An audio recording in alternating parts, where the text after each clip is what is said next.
Passiamo ora ai 200 farfalla junior femmine. Sono previste 2 serie.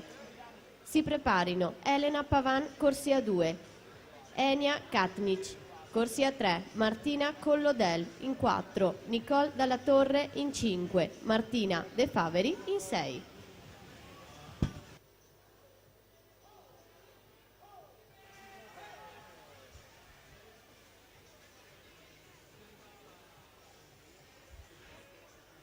In acqua con questa seconda batteria che completa la farfalla categoria ragazzi 02-03, in corsia 4 Ettore Nanetti, Gymnasium Pordenone, atleta del 2003 che l'anno scorso ha vinto medaglie di bronzo sia ai criteria che ai categoria nella prova dei 100 farfalla.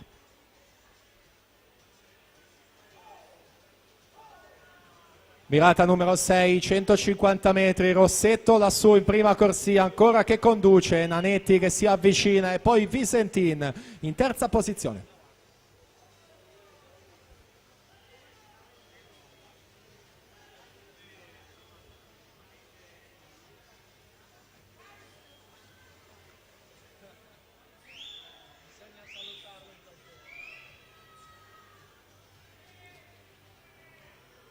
Nanetti che affianca Rossetto e forse lo sorpassa in queste ultime bracciate, testa a testa fino all'ultimo per assegnare la vittoria di questa prova che va a Rossetto, mantiene lui la leadership, tocca in 2:14,76 a 12 centesimi Nanetti in seconda posizione, nella classifica generale Rossetto secondo e Nanetti terzo alle spalle di Soncin che aveva nuotato 2:10,87.